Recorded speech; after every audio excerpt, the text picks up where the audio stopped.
कहानी शुरू होती है और हम 18 साल की चमन चूची को देखते हैं, जो कि एक बहुत ही सुंदर और स्टाइलिश लड़की होती है और इसी वजह से वो अपने स्कूल में काफी पॉपुलर भी होती है। चमन चूची अपने डैड के साथ रहती है, जो कि शहर के सबसे बड़े लॉयर होते हैं और बहुत ज्यादा स्ट्रिक्ट होते हैं। फिर एक बार जब चमन चूची अपने डैड के लिए जूस लेकर आती है, तो उसके डैड उसे बताते हैं कि उसका सौतेला भाई, जिसका नाम भोसड़ू लाल है, वो आज शाम को उनके घर पर रहने आ रहा है। अभी सुनकर चमन चूची को बिल्कुल भी अच्छा नहीं लगता, क्योंकि वो भोसड़ू लाल को जरा भी पसंद नहीं करती थी। इसके बाद चमन चूची अपनी जीप लेकर स्कूल के लिए निकल जाती है और रास्ते में से वो अपनी एक फ्रेंड बेशर्मी को भी पिक करती है। फिर स्कूल पहुंचने के बाद वो दोनों टोनी कुरकुरे से मिलते हैं, जो कि बेशर्मी का बॉयफ्रेंड होता है। फिर बेशर्मी और टोनी कुरकुरे के बीच में किसी बात को लेकर झगड़ा हो जाता है, जिस वजह से चमन चूची वहां से चली जाती है। हम देखते हैं कि चमन चूची के इतने सुंदर और स्टाइलिश होने के बाद भी उसका कोई भी बॉयफ्रेंड नहीं होता, क्योंकि उसे अपने स्कूल के किसी भी लड़के में कोई इंटरेस्ट नहीं था। इसके बाद हम चमन चूची को उसकी क्लास में देखते हैं, जो अपनी एक क्लासमेट के साथ किसी टॉपिक पर डिबेट कर रही होती है। लेकिन उसकी बातें सुनकर बाकी की क्लास बोर हो रही होती है और किसी को भी घंटा फर्क नहीं पड़ता कि चमन चूची बोल क्या रही है। लेकिन डिबेट खत्म होने के बाद वो सभी चमन चूची के लिए तालियां बजाते हैं और सोचते हैं कि चलो अब जाकर ये भेड़ की घोड़ी चुप तो हुई। फिर क्लास खत्म होने के बाद सभी स्टूडेंट्स को उनका रिजल्ट दिया जाता है। चमन चूची जब अपना रिजल्ट देखती है तो उसे सी मिला होता है। अब ये देखकर चमन चूची की फटकर 464 हो जाती है और वो सोचती है कि अगर उसके डैड को इस बारे में पता चला तो उसे बहुत डांट पड़ने वाली है। फिर घर आने के बाद चमन चूची देखती है कि वहाँ पर उसका सौतेला भाई भोसड़ू लाल भी होता है, जो कि एक हाई स्कूल स्टूडेंट है। अब चमन चूची को उसका यहाँ पर आना पसंद तो नहीं था, लेकिन फिर भी वो उसके साथ बैठकर बातें करने लगती है।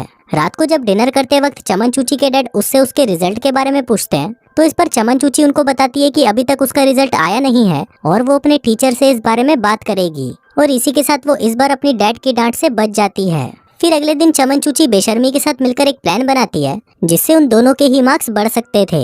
वो देखती है कि उसके दोनों ही टीचर बहुत ज्यादा अकेले हैं और उनकी लाइफ में कोई भी रोमांटिक पार्टनर नहीं है, जिसके कारण वो दोनों ही हमेशा गुस्से में रहते हैं। फिर चमन चूची उन दोनों का ही आपस में चक्कर चलवा देती है, जिससे उन दोनों का ही मूड अच्छा रहने लगता है और वो दोनों खुश होकर चमन चूची के मार्क्स को बढ़ा देते हैं। फिर अगले दिन हम देखते हैं कि उनके स्कूल में एक नई स्टूडेंट आती है, जिसका नाम मिया मरवाले होता है। वहीं चमन चूची और बेशर्मी मिया मरवाले से फ्रेंडशिप करने की कोशिश करती हैं और कुछ ही दिनों में वो दोनों मिया मरवाले के काफी अच्छे दोस्त भी बन जाते हैं। फिर एक बार स्कूल में टूटी चप्पल नाम का एक लड़का मिया मरवाले के साथ फ्लर्ट करने की कोशिश करता है और मिया मरवाले को भी ये सब काफी अच्छा लगता है। लेकिन चमन चूची मिया मरवाले को टूटी चप्पल से दूर रहने के लिए बोलती है, क्योंकि चमन चूची के हिसाब से टूटी चप्पल मिया मरवाले के लिए एक अच्छा मैच नहीं था। फिर एक दिन जब मिया मरवाले चमन चूची के घर पर एक्सरसाइज कर रही होती है, तो वहाँ पर चमन चूची मिया मरवाले को समझाने लगती है कि अभी तुम्हें उन लड़कों से दूर रहना है जो तुम्हें देखते ही अपने छोटे पप्पू को खड़ा कर लेते हैं। थोड़ी देर बाद वहाँ पर भोसड़ू लाल भी आ जाता है और छुपकर उन दोनों की बातें सुनने लगता है। फिर चमन चूची भोसड़ू लाल के पास जाती है और उसे बताती है कि मैंने मिया मरवाले को ठरकी लड़कों से दूर रखा है। लेकिन भोसड़ू लाल उसकी किसी भी बात पर ध्यान नहीं देता, क्योंकि उसे इन सभी बातों से कोई मतलब नहीं था। फिर रात को वो सभी लोग एक पार्टी में जाते हैं और वहाँ पर मिया मरवाले की मुलाकात पप्पू पोदीना नाम के एक लड़के से होती है। फिर कुछ देर तक पप्पू पोदीना से बातें करने के बाद मिया मरवाले उसे पसंद करने लगती है, लेकिन पप्पू पोदीना को उसमें कोई इंटरेस्ट नहीं था, क्योंकि वो चमन चूची को पसंद करता था। दूसरी तरफ हम बेशर्मी को देखते हैं, जो कि अपने बॉयफ्रेंड टोनी कुरकुरे के ऊपर चिल्ला रही होती है। तभी वहाँ पर चमन चूची भी आ जाती है और बेशर्मी चमन चूची को बताने लगती है कि देख यार, इस भोसड़ पप्पू ने अपने सिर के सारे बाल शेव कर दिए। जिसके बाद वो उसे बहुत सारी गालियाँ देती है और वहाँ से चली जाती है। फिर पार्टी खत्म होने के बाद पप्पू पोदीना चमन चूची को उसके घर छोड़ने के लिए जाता है। रास्ते में पप्पू पोदीना चमन चूची को कहता है कि वो उससे बहुत प्यार करता है और ये बोलकर वो उसे वहीं पर चूसना शुरू कर देता है। लेकिन चमन चूची को ये बिल्कुल भी अच्छा नहीं लगता और वो गुस्से में कार से बाहर निकल जाती है। अब क्योंकि पप्पू पोदीना का भी चूतिया कट चुका था, इसलिए वो चमन चूची को वहीं पर अकेला छोड़ देता है और वहाँ से चला जाता है। फिर चमन चूची अकेले ही घर जाने लगती है, लेकिन तभी वहाँ पर लुल्ली लाल नाम का एक चोर आ जाता है और चमन चूची को अपनी बंदूक दिखाकर, मतलब असली वाली बंदूक दिखाकर, उससे उसका पर्स और मोबाइल फोन ले लेता है। अब चमन चूची के पास और कोई ऑप्शन नहीं था, इसलिए वो अपने सौतेले भाई भोसड़ू लाल को फोन करती है और उसे उसकी हेल्प करने के लिए बोलती है। उधर भोसड़ू लाल भी अपनी फ्रेंड के साथ बैठकर उसको घोड़ी बनाने के लिए तैयार हो रहा था, लेकिन चमन चूची का फोन आते ही वो भागकर उसके पास चला जाता है। अगले दिन चमन चूची मिया मरवाले को पप्पू पोदीना के बारे में बताती है और उसकी ये बात सुनकर मिया मरवाले का दिल टूट जाता है।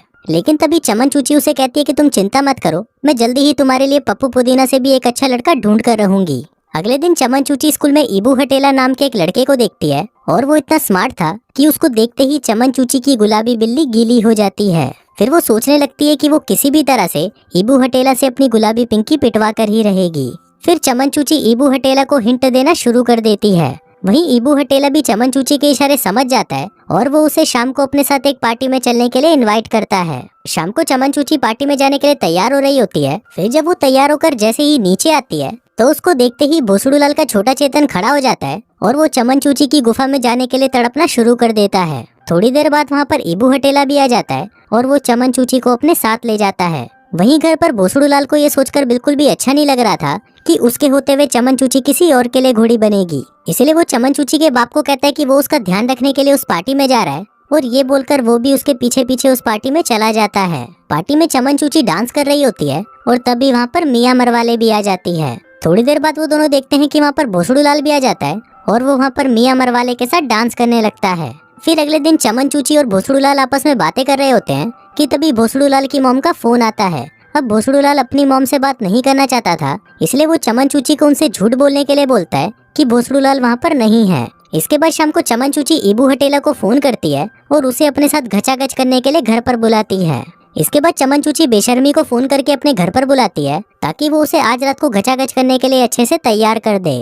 रात को ईबू हटेला चमन चूची के घर पर आता है और वो दोनों साथ में लेटकर मूवी देखने लगते हैं। फिर मूवी देखते हुए चमन चूची ईबू हटेला को घचाघच करने के लिए हिंट देती है, लेकिन वो चूतिया ईबू हटेला उसके हिंट को समझ नहीं पाता और उसे लगता है कि शायद चमन चूची को उससे कोई प्रॉब्लम है। इसलिए वो चमन चूची को बाय बोलकर वहाँ से चला जाता है, जिसके साथ ही चमन चूची की घोड़ी बनने की इच्छा भी अधूरी रह जाती है। फिर अगले दिन चमन चूची कल रात की सारी बातें अपने दोस्तों को बताती है, जिसको सुनकर टोनी कुरकुरे उस पर हंसने लगता है और उनको कहता है कि तुम चूतियों को तो ये भी नहीं पता कि ईबू हटेला तो गे है। अभी सभी बातें करते वक्त बेशर्मी के कार का बैलेंस बिगड़ जाता है और वो भाई के जैसे कार को फुटपाथ पर चलाने लगती है। फिर जैसे तैसे करके वो बहुत ही मुश्किल से कार को साइड में लगाती है, जिसके बाद बेशर्मी और टोनी कुरकुरे एक दूसरे को चूसना शुरू कर देते हैं। वहीं पीछे बैठी चमन चूची में ये सब देखकर फिर से ठरक जागना शुरू हो जाती है और वो सोचती है कि अब तो वो किसी से भी अपनी पिंकी पिटवा कर ही रहेगी। अब ईबू हटेला के बारे में सब कुछ पता होने के बाद भी चमन चूची उसे अपना बेस्ट फ्रेंड बना लेती है और उसके साथ शॉपिंग पर भी जाती है। तभी वो देखते हैं कि मॉल में कुछ लड़के मिलकर मियाँ मरवाले को परेशान कर रहे होते हैं, जिस पर ईबू हटेला भागकर उसके पास जाता है और उसे बचा लेता है। फिर अगले दिन मियाँ मरवाले ये बात पूरे स्कूल को बता देती है और वहाँ पर चमन चूची उसको देखकर सोच रही होती है कि ये भेड़ की घोड़ी तो पूरी तरह पागल हो चुकी है। फिर शाम को मियाँ मरवाले चमन चूची के घर पर आती है और उसे बताती है कि मुझे भोसड़ूलाल से प्यार हो गया है और अब तुम्हें मेरी भोसड़ूलाल को पटाने में हेल्प करनी होगी। इस पर चमन चूची उसे कहती है कि भोसड़ूलाल एक अच्छा लड़का नहीं है और उन दोनों का साथ में कोई मैच भी नहीं है। अभी सुनकर मियाँ मरवाले को लगता है कि शायद चमन चूची उससे जलने लगी है, क्योंकि अब वो स्कूल में चमन चूची से ज्यादा पॉपुलर हो चुकी है। इसलिए मियाँ मरवाले चमन चूची पर बहुत गुस्सा करती है और चमन चूची के ड्राइविंग टेस्ट में फेल होने की बात पर मियाँ मरवाले उसका मजाक उड़ाकर वहाँ से चली जाती है। अगले दिन चमन चूची सोच रही होती है कि उसको मियाँ मरवाले की हेल्प करने में क्या प्रॉब्लम है, लेकिन तभी उसे रियलाइज होता है कि उसे भी भोसड़ूलाल से प्यार हो गया है। शाम को चमन चूची भोसड़ूलाल के पास ही बैठी होती है, पर वो बहुत ज्यादा नर्वस होती है कि वो भोसड़ूलाल को इस बारे में कैसे बताए। वहीं भोसड़ूलाल भी चमन चूची को बहुत पसंद करता था, पर उसने भी आज तक उसे इस बारे में नहीं बताया। फिर उसी शाम को हम देखते हैं कि चमन चूची भोसड़ूलाल के साथ मिलकर उसके डैड की कुछ इंपॉर्टेंट फाइल्स पर काम कर रही होती है, लेकिन काम करते हुए चमन चूची से कुछ गलती हो जाती है, जिस पर उसके डैड का एम्प्लॉय उस पर गुस्सा करने लगता है। अब इससे चमन चूची को गुस्सा आ जाता है और वो वहाँ से चली जाती है।